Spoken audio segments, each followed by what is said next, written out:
ಸುಹಾಸಿನಿ ಕಾರ್ಯಕ್ರಮಕ್ಕೆ ಮತ್ತೊಮ್ಮೆ ಸ್ವಾಗತ. ಗುರುಜಿ, ಈಗ ಪೀಠೋಪಕರಣದ ವಿಷಯಕ್ಕೆ ಬರೋದಾದ್ರೆ ಹಲಸಿನ ಪೀಠೋಪಕರಣಗಳು ತುಂಬ ಶ್ರೇಷ್ಠ ಅಂತ ಹೇಳ್ತಾರೆ, ಯಾಕೆ ಅಂತ? ಒಂದು, ಅದರೊಳಗಿರ್ತಕ್ಕಂತಹ ಕ್ಷೀರೀಯ ಗುಣ, ಮತ್ತೊಂದು ಯಾವತ್ತೂ ಎಣ್ಣೆ ಅಂಶ ಈ ಹಲಸಿನ ಮರದಲ್ಲಿ ಇರುತ್ತೆ ಅಂತ. ಇನ್ನೊಂದು, ನೀವು ಹಿಂದಿನ ಪೀಠೋಪಕರಣಗಳನ್ನ ಮೇಜು ಕುರ್ಚಿಗಳು ಅಂತ ನಾವೇನು ಹಿಂದೆ ಮಾಡ್ಕೊಳ್ತಿದ್ವಿ, ಅದರೊಳಗೆ ಹಲಸಿಗೆ ಹೆಚ್ಚಿನ ಪ್ರಾಮುಖ್ಯತೆ. ಅಷ್ಟಕ್ಕಾಗಿ ದೇವರ ಮನೆಯ ಬಾಗಿಲನ್ನು ಮಾತ್ರ ಹಲಸಿನ ಮರದಲ್ಲೇ ಮಾಡಬೇಕು ಅಂತ ಒಂದಿದೆ. ಯಾಕೆಂತಂದರೆ ಹಲಸಿನ ಮರ ಭಾಳ ಶ್ರೇಷ್ಠವಾಗಿರ್ತಕ್ಕಂಥದ್ದು.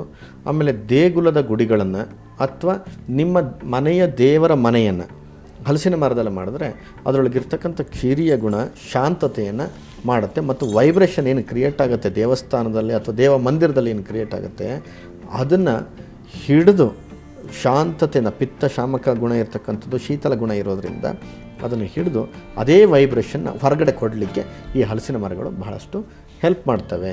ಆಮೇಲೆ ಬಹಳ ದಿನಗಳವರೆಗೂ ಸಹ ಇದು ಬದುಕಿ ಬಾಳ್ತಕ್ಕಂಥ ಮರಗಳು. ಅಷ್ಟು ಬೇಗ ಏನಾಗೋದಿಲ್ಲ. ಪೀಠೋಪಕರಣ ಮಾಡಬೇಕಾದ್ರೆ ಭಾಳ ಹಳದಿ ಬಣ್ಣದಲ್ಲಿ ಇರ್ತದೆ. ಅಂದರೆ ಸಂಪೂರ್ಣ ಹಲಸಿನ ಸೊಳ್ಳೆ ಯಾವ ಬಣ್ಣ ಇರ್ತದೋ ಅದೇ ರೀತಿಯಾಗಿ ಈ ಮರ ಕಾಣುತ್ತೆ. ಕಂಡ್ರೆ ಸ್ವಲ್ಪ ದಿವಸದಲ್ಲೇ ನಿಧಾನ ಕಂದು ಬಣ್ಣಕ್ಕೆ ಬರುತ್ತೆ. ಕಂದು ಬಣ್ಣಕ್ಕೆ ಬಂದು ಕಪ್ಪು ಬಣ್ಣಕ್ಕೆ ಬರುತ್ತೆ. ಅಂದರೆ ಬೀಟೆ ಮರದ ಥರಕ್ಕೆ ಇರುತ್ತೆ. ವಾಸ್ತುಶಾಸ್ತ್ರದ ಪ್ರಕಾರ ಬೀಟೆ ಮರಗಳನ್ನು ಮನೆಯಲ್ಲಿ ಇಟ್ಕೊಳ್ಬಾರ್ದು ಅಂತಿದೆ. ಅಂದರೆ ಕಪ್ಪು ಅಂತಂದರೆ ಅದು ಹುಟ್ಟು ಕಪ್ಪು, ಅದು ಅಂತಹ ಮರವನ್ನು ನಿಷಿದ್ಧ ಅಂತಿದೆ. ಆದರೆ ಸಾಮಾನ್ಯವಾಗಿ ಅಲಂಕಾರಕ್ಕೋಸ್ಕರವಾಗಿ ರಿಚ್ ಆಗಿ ಕಾಣೋದು ಬೀಟೆ ಮರ ಅಂತ ಹೇಳಿ ಇವತ್ತು ಬೀಟೆ ಬಳಕೆ ಜಾಸ್ತಿ. ಹೌದು, ಎಲ್ಲರೂ ಸಮೇತ ವಾಸ್ತುವಿನಲ್ಲಿ ಕೆಲವೊಂದು ಅಡ್ಜಸ್ಟ್ಮೆಂಟ್ಗಳನ್ನು ಈ ಥರ ಮಾಡ್ಕೊಳ್ತಾರೆ. ಆದರೆ ಇಷ್ಟು ಮಾಡ್ಕೊಂಡ ಮೇಲೆ ಬಾಕಿದ್ದು ಮಾಡ್ಕೊಳ್ಬೋದು ಅಲ್ವಾ, ವಾಸ್ತುಕ್ಕೆ ತಲೆ ಕೆಡಿಸ್ಕೊಳ್ಳೋದು ಅಗತ್ಯ ಇಲ್ಲ. ಆದರೆ ಈ ಸಂದರ್ಭದಲ್ಲಿ ನಾವು ಯೋಚನೆ ಮಾಡಿ ನೋಡಿದ್ರೆ ಇನ್ನೊಂದು ಅರ್ಥದಲ್ಲಿ ಯಾಕೆ ಇದನ್ನು ಪೀಠೋಪಕರಣಗಳಿಗೆ ಮನೆಗಳಿಗೆ ಎಲ್ಲ ಬಳಸ್ತಾರೆ ಅಂತಂದರೆ, ಇದು ದೈವ ವಾಸಸ್ಥಳವಾಗಿರ್ತಕ್ಕಂಥ, ಅಂದರೆ ದೇವರಿಗೆ ಸ್ಥಾನ ಕೊಡ್ಬೋದಾದಂಥ ಮರ ಅಂತ. ಕ್ಷೀರಿಯ ವೃಕ್ಷಗಳಲ್ಲಿ ಪ್ರೇತ ಪಿಶಾಚಿಗಳು ಉಳ್ಕೊಳ್ಳೋದಿಲ್ಲ, ಕ್ಷುದ್ರ ದೈವಗಳು ಉಳ್ಕೊಳ್ಳೋದಿಲ್ಲ, ಅಥವಾ ಪ್ರೇತಗಳು ಉಳ್ಕೊಳ್ಳೋದಿಲ್ಲ ಅನ್ನುವಂಥದ್ದು ಒಂದು ಧಾರ್ಮಿಕವಾಗಿರ್ತಕ್ಕಂಥ ನಂಬಿಕೆ ಇದೆ, ಶಾಸ್ತ್ರಗಳಲ್ಲಿ ಹೇಳಲ್ಪಟ್ಟಿದೆ. ಆದ್ದರಿಂದ ಇಂತಹ ಮರಗಳೇ ಶ್ರೇಷ್ಠ. ಯಾವ ಪ್ರೇತ ಪಿಶಾಚಿಗಳು ಇಲ್ಲದೇ ಇರತಕ್ಕಂಥ ಮರಗಳಲ್ಲಿ ಪೀಠೋಪಕರಣಗಳು ಮಾಡ್ತಕ್ಕಂಥದ್ದೇ ಒಳ್ಳೆಯದು ಅಂತ. ರಾಕ್ಷೋಗ್ನ ಹೋಮ ಮಾಡಬೇಕಾದ್ರೆ ಮರಗಳನ್ನು ಕತ್ತರಿಸಿರ್ತಕ್ಕಂಥ ಪಾಪ ನಿವಾರಣೆಯೂ ಒಂದು. ಅದರೊಳಗೆ 3 ರೀತಿಯ ಪಾಪ ನಿವಾರಣೆ: ಭೂಮಿಯನ್ನು ಇದು ಮಾಡಿದ್ದು, ಕೆತ್ತಿದ್ದು, ಆಮೇಲೆ ಕಲ್ಲನ್ನು ತುಂಡು ಮಾಡಿದ್ದು, ಮತ್ತೊಂದು ಮರವನ್ನು ತುಂಡರಿಸಿದ್ದು. ಈ 3 ಪಾಪ ನಿವಾರಣೆಗೋಸ್ಕರವಾಗಿ ರಾಕ್ಷೋಗ್ನ ಹೋಮ ಅಂತ ಮಾಡೋದು ಮನೆಗೃಹ ಪ್ರವೇಶ ಸಂದರ್ಭದಲ್ಲಿ. ಅದರೊಳಗೂ ಸಮೇತ ಈ ಪಿಶಾಚಿಗಳು, ಅಂತರ್ಪಿಶಾಚಿಗಳು, ಪ್ರೇತಗಳು ಮತ್ತೊಂದು ಇದ್ದಾವೆ ಅಂತಾದರೆ, ಒಂದು ವೇಳೆ ಎಂಥ ಮರಗಳು ಉಳಿತವೆ ಅಂತಾದರೆ ಅವುಗಳೆಲ್ಲ ಈ ಮನೆಯಲ್ಲಿ ವಾಸ ಮಾಡತಕ್ಕಂಥ ಜನರಿಗೆ ತೊಂದರೆ ಕೊಡ್ಬೋದು ಅನ್ನೋ ದೃಷ್ಟಿಯಲ್ಲಿ ಅದಕ್ಕೂ ಇಂತಿಂಥ ಮರಗಳನ್ನೇ ಬಳಸಿ. ಯಾವುದು ದೈವದತ್ತವಾಗಿರ್ತಕ್ಕಂಥ ಮರಗಳು, ಅದರೊಳಗೆ ಈ ಹಲಸು ಸಹ ಒಂದು. ಆದ್ದರಿಂದ ದೇವರ ಮನೆಗೆ ಜಾಸ್ತಿ ಬಳಸ್ಬೋದು, ಜೊತೆಯಲ್ಲಿ ಪೀಠೋಪಕರಣಗಳಿಗೆ ಬಳಸ್ಬೋದು.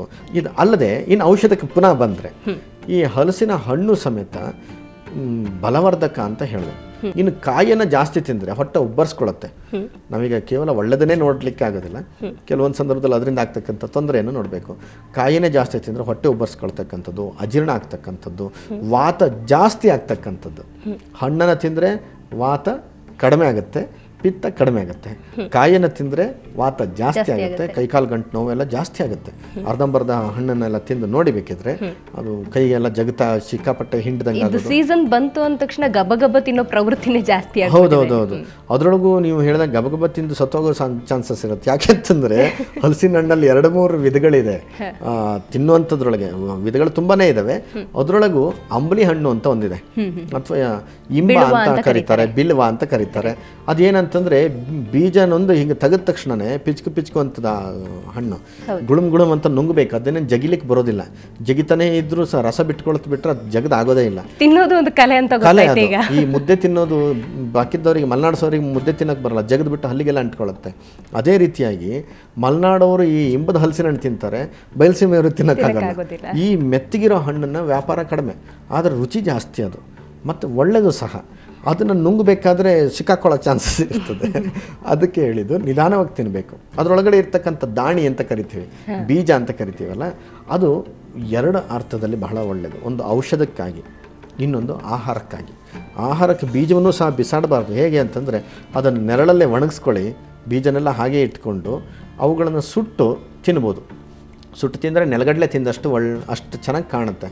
ಕೆಲವೊಂದು ಸಂದರ್ಭದಲ್ಲಿ ಬಡತನದಲ್ಲಿದ್ದಂಥವರು ಈ ಕಾಯಿ ಸಿಗದೇ ಇದ್ದ ಚಟ್ನಿ ಮಾಡಲಿಕ್ಕೆ ಕಾಯಿ ಸಿಗದೇ ಇಲ್ಲ, ಅಯ್ಯೋ ಹೆಂಗೆ ಮಾಡೋದಪ್ಪ ಚಟ್ನಿ ಅಂತ ಅನ್ನೋ ಸಂದರ್ಭದಲ್ಲಿ ಪಾಪ ಅದು ಹೆಲ್ಪ್ ಮಾಡುತ್ತೆ. ಯಾವುದು ಹಲಸಿನ ಬೀಜ, ಅದನ್ನು ಸುಟ್ಟು ಅದನ್ನು ಕುಟ್ಟಿ ಮೆಣಸಿನಕಾಯಿ ಹುಳಿ ಅದನ್ನೆಲ್ಲ ಹಾಕಿ ಚಟ್ನಿ ಮಾಡಿದ್ರೆ ತೆಂಗಿನಕಾಯಿ ಎಷ್ಟು ರುಚಿ ಕೊಡುತ್ತೋ ಹೆಚ್ಚು ಕಮ್ಮಿ ಅಷ್ಟೇ ರುಚಿಯನ್ನು. ಮತ್ತೆ ಅದನ್ನ ಒಣಗಿಸಿ ಕೂಡ ಹುರಿದು ತಿಂತಾರೆ. ಹೌದು, ಉಪ್ಪಲ್ಲಿ ಬೇಯಿಸಿ. ಹೌದು. ಇನ್ನೊಂದು ಏನಂತಂದ್ರೆ ಈ ಹುರಿದು ತಿನ್ನೋದ್ರಿಂದ, ಈ ಹುರಿದು ತಿನ್ನುವಾಗ ಸ್ವಲ್ಪ ಹಾಲಿಗೆ ಹಾಕ್ಕೊಂಡು ಆ ಪುಡಿಯನ್ನು ಇದು ಏನು ಮಾಡಬೇಕು ಅಂದರೆ ಒಣಗಿಸಿ ಅದನ್ನು ಸುಟ್ಟು ಮತ್ತೆ ಪುಡಿ ಮಾಡಿ ಒಂದು ಟಿನ್ನಿಗೆ ಹಾಕಿಟ್ಟು ಅದನ್ನು ತಿಂದರೆ ವೀರ್ಯಾಣು ಸಂಖ್ಯೆ ಯಾರಿಗೆ ಕಡಿಮೆ ಇರುತ್ತೆ, ಒಲಿಗೋಸ್ಪರ್ಮಿಯಾ ಅಂತ ಯಾರ್ಯಾರು ಅನುಭವಿಸ್ತಾ ಇರ್ತಾರೆ, ಮಕ್ಕಳಾಗಲಿಲ್ಲ ವೀರ್ಯಾಣು ಸಂಖ್ಯೆ ಕಡಿಮೆ ಇದೆ ಅಂತಂದವರಿಗೆ ಈ ಹಲಸಿನ ಬೀಜ ವೀರ್ಯಾಣುಗಳ ಸಂಖ್ಯೆನ ಜಾಸ್ತಿ ಮಾಡಿಸುತ್ತೆ.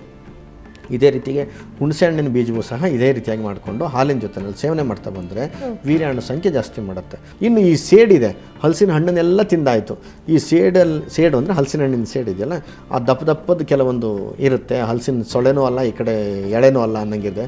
ಅದನ್ನೇನು ಮಾಡಬೇಕು ಅಂತಂದರೆ ಅದನ್ನೇ ನಿಧಾನಕ್ಕೆ ಕತ್ತರಿಸ್ಕೊಂಡು ಸ್ವಲ್ಪ ಉಪ್ಪು ನೀರಿನಲ್ಲಿ ನೆನೆಸಿಟ್ಟು ಕಡೆಗೆ ಖಾರದ ಪುಡಿ ಇತ್ಯಾದಿಗಳನ್ನು ಹಾಕಿ ಎಣ್ಣೆಯಲ್ಲಿ ಹುರಿದಿಟ್ಟರೆ, ಒಣಗಿಸಿದ ಮೇಲೆ ಹುರಿದಿಟ್ಟರೆ ಅದು ಸಂಡಿಗೆ ಥರ ಆಗುತ್ತೆ. ಇನ್ನು ಕಾಯಿ ತುಂಬ ಇದೆ ಅಂತಂದಾಗ ಈ ಎಳೆ ಕಾಯಿಗಳನ್ನು ಚಿಪ್ಸ್ ಥರ ಮಾಡ್ತಕ್ಕಂಥದ್ದೇ. ಈ ಹಲಸಿನಕಾಯಿ ಚಿಪ್ಸ್ ಅಂತ ಕೇರಳದಲ್ಲೆಲ್ಲ ಭಾಳಷ್ಟು ನಡೀತಾ, ಇಲ್ಲೂ ಸ್ವೀಟ್ ಹೌಸಲ್ಲೆಲ್ಲ ಸಿಗುತ್ತೆ ಇವಾಗ. ಹಲಸಿನಕಾಯಿ ಚಿಪ್ಸು ಭಾಳಷ್ಟು ಫೇಮಸ್.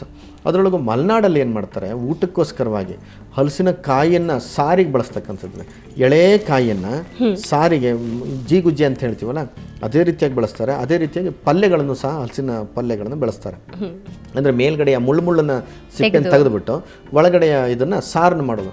ಬಹಳ ರುಚಿಕರವಾಗಿರ್ತಕ್ಕಂಥ ಸಾರು. ಅದನ್ನು ಕಾಯಾಗಿರ್ಬೇಕಾದ್ರೆ ಬಡ್ಕು ಅಂತ ಕೂಡ ಕರೀತಾರೆ. ಹೌದು. ಆಮೇಲೆ ದೇಹದ ತೂಕವನ್ನು ಇಳಿಸ್ತಕ್ಕಂಥವ್ರು ಈ ಪಲ್ಯವನ್ನು ಜಾಸ್ತಿ ತಿನ್ನಬೇಕು. ಇನ್ನು ಹಪ್ಪಳಕ್ಕೂ ಸಮೇತ ಹಲಸಿನ ಹಣ್ಣನ್ನು ಬಳಸ್ತದೆ. ಅಂಬಲಿ ಹಣ್ಣು ಅಂತ ಕರಿತೀವಲ್ಲ, ಕುಟ್ಟಿ ಕುಟ್ಟಿ ಕುಟ್ಟಿ ಕುಟ್ಟಿ ಮತ್ತು ಅದನ್ನು ಬೇಯಿಸಿ ಇದನ್ನು ಮಾಡಿ ಅದಕ್ಕೊಂದು ಕೆಲವೊಂದು ಹಿಟ್ಟುಗಳನ್ನೆಲ್ಲ ಬಳಸ್ತಕ್ಕಂಥದ್ದೇ ಹಲಸಿನ ಹಣ್ಣಿನ ಹಪ್ಪಳ ಅಂತ ಸಮೇತ ಮಾಡ್ತಾರೆ. ಮಲೆನಾಡಲ್ಲಿ ಮಾಡದೇ ಇರತಕ್ಕಂಥದ್ದೇ ಇಲ್ಲ. ಹಲಸಿನ ಹಣ್ಣನ್ನು ಎಲ್ಲದಕ್ಕೂ ಬೇರೆ ಬೇರೆ ವೆರೈಟೀಸನ್ನ ಬಳಸ್ತಕ್ಕಂಥದ್ದಿದೆ. ಅದು ಅಲ್ಲದೆ ಈ ಗಟ್ಟಿ ಇರ್ತಕ್ಕಂಥ ಸೊಳೆಗಳನ್ನು ಕೆಲವರು ಹಲಸಿನ ತೊಳೆ ಅಂತ ಕರೀತಾರೆ, ಕೆಲವರು ಸೊಳೆ ಅಂತ ಕರೀತಾರೆ. ಈ ತೊಳೆಯನ್ನೇ ಏನು ಮಾಡಬೇಕು, ಬೀಜವನ್ನು ಬಿಡಿಸಿ ಕತ್ತರಿಸಿ ಉಪ್ಪು ಹಾಕಿ ಮಣ್ಣಿನ ಮಡಕೆನಲ್ಲಿ ಇಡ್ತಕ್ಕಂಥದ್ದು. ಇದನ್ನು ಯಾವತ್ತೋ ಒಂದು ದಿನ ನೀವು ಬೇಕಿದ್ರೆ ಮುಂದಿನ ವರ್ಷ ಸಮೇತ ಪಲ್ಯಕ್ಕೆ ಬಳಸ್ಬೋದು. ಬಹಳಷ್ಟು ವಿಶೇಷ ನೋಡಿ ಹೆಂಗೆ ಶೇಖರಣೆ ಮಾಡಿ ಇಡ್ತಿದ್ರು. ಫ್ರಿಜ್ ಇಲ್ಲ, ಏನಿಲ್ಲ. ಫ್ರಿಜ್ಜಲ್ಲಿ ಇಟ್ಟರು ಹೆಚ್ಚಿಗೆ ದಿನ ಬರೋಲ್ಲ, 4 ದಿವಸ ಬರುತ್ತೆ. ಅದು ಫ್ರಿಜ್ಜಲ್ಲಿ ಏನಾದ್ರು ಒಂದು ಸೈಡ್ ಇಟ್ಬಿಟ್ರೆ ಅಂತಂದರೆ ಹಾಲು ಗೀಲು ಏನು ಇಟ್ಟಿದ್ರೆ ಸಾರಿಗೀರೋ ಅದೇ ಹಲಸಿನ ಹಣ್ಣಿಂದೇ ಸ್ಮೆಲ್, ಅದರಿಂದ ಇಡ್ಲಿಕ್ಕೂ ಆಗೋದಿಲ್ಲ. ಇದು ಹಾಗಲ್ಲ. ನೀವು ಉಪ್ಪು ನೀರಿನಲ್ಲಿ ಇಟ್ಟಿರ್ತಕ್ಕಂಥ ಈ ಬಲ್ತಿರ್ತಕ್ಕಂಥ ಸೊಳೆ ಏನಿದೆ ಅಥವಾ ತೊಳೆ ಏನಿದೆ, ಮುಂದಿನ 4-5 ತಿಂಗಳ ನಂತರ ಅದನ್ನು ಪಲ್ಯಕ್ಕೆ ಬಳಸ್ಬೋದು. ಹಲಸಿನಕಾಯಿ ಸೊಳೆ ಪಲ್ಯ ಅಂತ ಮಾಡ್ತಕ್ಕಂಥದ್ದು. ಇದು ಯಾವ ರೀತಿಯಾಗಿ ಸಮೇತ ಬಳಸ್ಕೊಳ್ಬೋದಾಗಿರ್ತಕ್ಕಂಥ ಒಂದು ಅತಿ ಅಪರೂಪದ ಒಂದು ಹಣ್ಣು. ಹಲಸಿನ ನಾನಾ ರೀತಿಯ ಉಪಯೋಗಗಳ ಬಗ್ಗೆ ತಿಳಿಸ್ಕೊಟ್ರಿ ಗುರುಜಿ, ನಿಮಗೆ ಧನ್ಯವಾದ. ಸೊ ನೋಡಿದ್ರಲ್ಲ ವೀಕ್ಷಕರೇ, ಹಲಸಿನ ಮರ ಇರ್ಬೋದು, ಹಲಸಿನ ಎಲೆ ಇರ್ಬೋದು, ಹಲಸಿನ ಸೊಳೆ ಇರ್ಬೋದು ಅಥವಾ ಹಲಸಿನ ಬೀಜ ಇರ್ಬೋದು, ಹೀಗೆ ಹಲಸು ಯಾವ್ಯಾವ ರೀತಿ ಉಪಯೋಗಕಾರಿ ಅನ್ನೋದನ್ನ ಇವತ್ತಿನ ಸುಹಾಸಿನಿ ಕಾರ್ಯಕ್ರಮದಲ್ಲಿ ತಿಳ್ಕೊಂಡ್ರೆ.